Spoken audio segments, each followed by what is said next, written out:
Episode 157. This is a weekly diary podcast hosted by me, Ray Taylor. This week, I'm thankful for something that may not be around for much longer, something that has been on attack for some time now, and I think a lot of people are expecting it to be gone, but I'm hopeful that it'll stick around because it's something that I've surprisingly enjoyed using and got a lot of benefit out of. That's why I am thankful for. But this week, I am thankful for TikTok, something that I never thought I would say. I never thought I would get into TikTok, which I think most people have that prejudice opinion of TikTok until they get into it. They have some kind of preconceived notion of what it is, and then you start using it, and then you realize that it unlike any other social media that serves you garbage constantly, it actually serves me things that I'm 100% interested in. First off, it gives me something that used to happen on Twitter all the time, is a first-person perspective on news, like when things are happening, like when the George Floyd protest took over, and you could see what the protests were like and see what's happening in different cities around the world in protest of George Floyd and Black Lives Matter.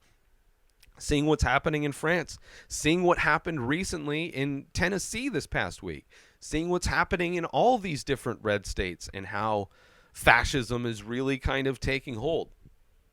So getting a first-person new and first-person perspective and accurate accounts of things that are happening that you don't see, that take days or weeks or even never show up on mainstream news, which I haven't watched. It's insane. It's so hilarious, all the conservatives that assume I watch cable news on some, maybe because they watch Fox News, they assume that's how people still get their news, or because that's what the Fox News people use as some kind of insult, that they're the people that don't believe their bullshit do so because they watch CNN or whatever. It's I've never watched cable news in my entire life.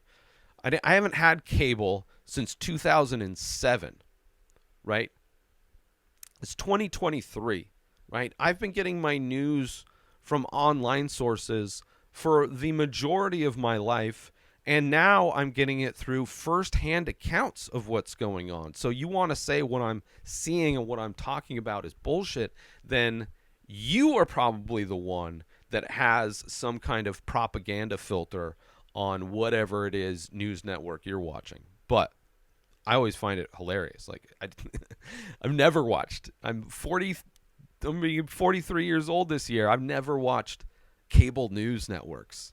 Never. It's garbage. And when I see my roommate watching stuff, it's so obviously overproduced and over dramatized to push whatever narrative they are. Even if I agree with the overall premise of their story, it is clearly manipulative in so many other ways, as news broadcasts have become. But back to TikTok, back why I'm thankful for TikTok. It allows people to organize for political purposes, which is something Twitter used to be used for, and now obviously is controlled by somebody who is on the side of fascism.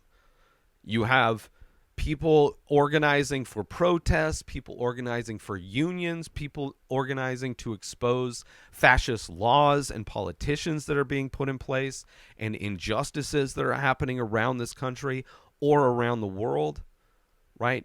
There's tons of information and education about things that I'm super interested in, whether it's AI, which is something very new that I'm very interested in, and understanding the best ways I can use AI to help with my art career, to help with my podcasting career, to help with my small business, right? The tool that is AI and understanding the best ways to use that. There's so many videos of people who have my bookmark section on my Twitter account, my TikTok account is flooded with information. Stuff for Photoshop, stuff for business, stuff for art. All of these things are so things that I would never get from any other social media service.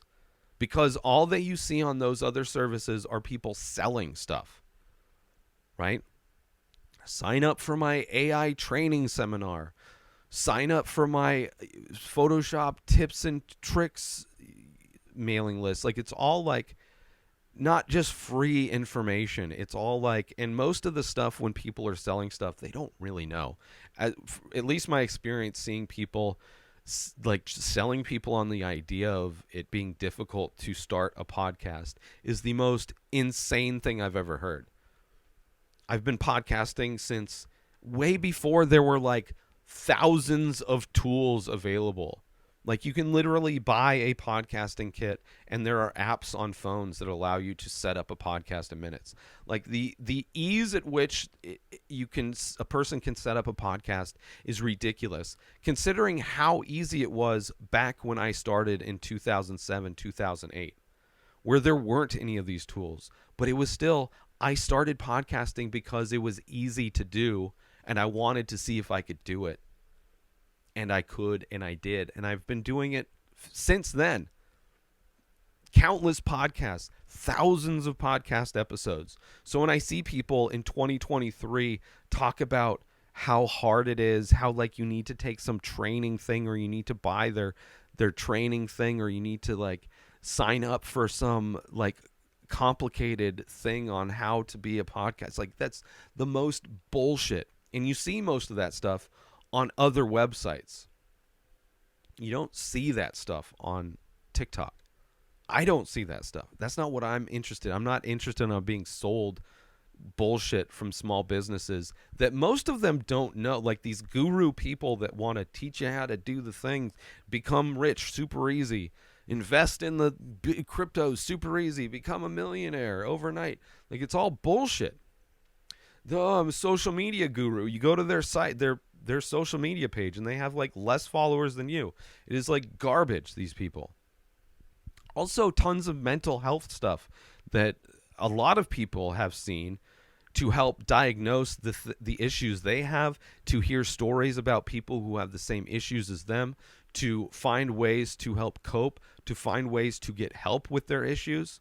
Like, there's so much of these like valuable tools that come with a service like TikTok, that their algorithm is so good at pinpointing and understanding what each user is into and feeding them content that's valuable to them in a way that's organic and not fake and not somebody trying to make a buck off of them, right? Self-care, also like funny videos, you know, it's not just certain things. Like, it is a plethora of things, and in kind of a ratio that I kind of enjoy. And if a big story pops up, you can't help but see all these different independent reports on it, independent first-person views on what's actually happening.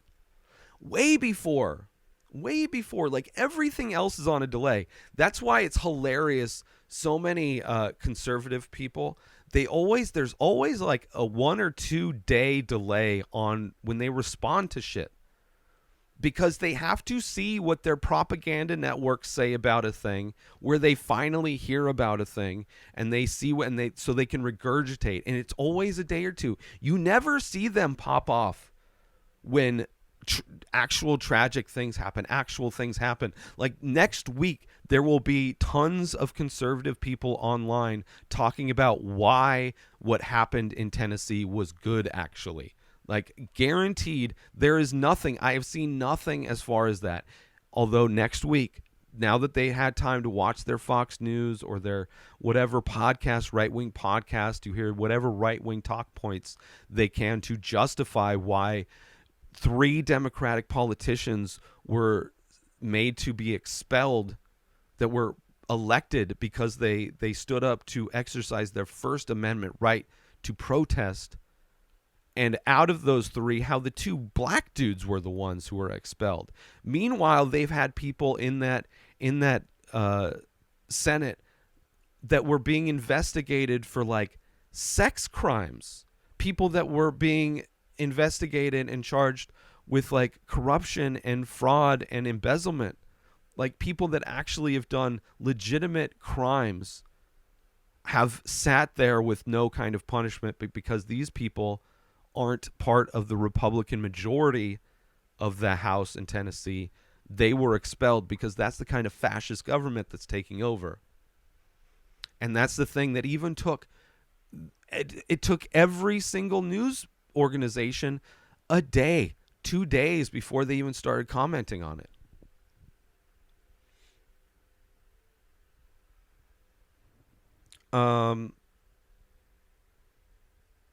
It's also a great resource to like research stuff. Like when you type things in, I mentioned this last week, you type in France to TikTok and you get a bunch of bullshit posts that have nothing to do with what's actually going on in France. You type in France in TikTok and you see everything that's going on in France. Using the search in TikTok to do research on a topic is the most useless thing. Like that search bar in TikTok is the most useless feature of TikTok or of Instagram. The search bar on Instagram is the most useless feature on Instagram. It does not do any kind of search for anything. It is garbage. And then you do a basic search on TikTok and you cite so much, an abundance of what you're looking for in a way that even using Google doesn't give you. Google so often, it gives you like all kinds of these bullshit websites where you click on it and there's 20 pop-up ads and it's like you got to scroll through like this entire article to search for like some answer that may or may not even be available on that article. And it changed my perspective on many things and clarified my stance on many issues. It made me understand how bullshit a lot of people are that call themselves centrists or moderates. It's just people that mostly are conservative but have a few liberal ideals. But like the fact that they vote conservative, the fact that I think the majority of Democrat politicians in the Democrat Party are far too conservative for what I'm looking for. So for somebody to call themselves like the center is far right as far as I'm concerned. Like congratulations that maybe you have a gay uncle and you think that there should be some human rights for people who have same-sex relationships or whatever. But like if you're still voting Republicans, then you're still voting against the demonization of like all kinds of marginalized groups. You're like voting for people who support some of the most evil bullshit that's going on in the world. So it's also made me clarify opinions on things that before was very wishy-washy. Like I didn't understand. Like it's educated me more. Unlike any other social media platform. And it's not like education through memes like so many people do on like the Facebook and Twitter accounts that are like bullshit. It's like they're just propaganda cartoons. And that's like their identity.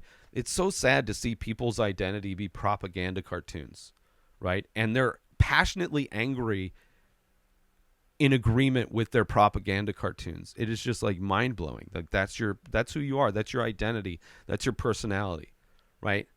It's just as sad as when you go to somebody and it's just they're like obsessed with, some childhood cartoon thing. It's like, okay, maybe I kind of feel bad for you. Like you haven't been able to like get into anything else. That's like it. That's the thing you're obsessed with. I don't know.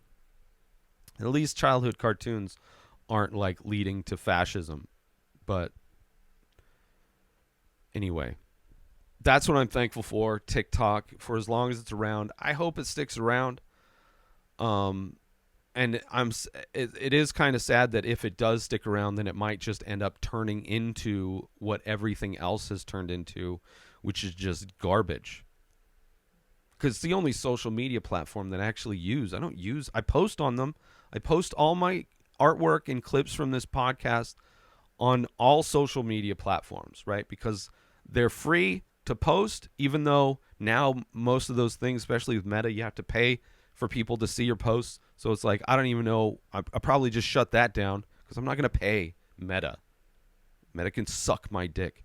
I'm not going to pay Meta to show my stuff on social media. That was like the the like ridiculous conspiracy that went around back in the MySpace days that Tom was going to charge you to use MySpace. Well, now that's what these people are doing.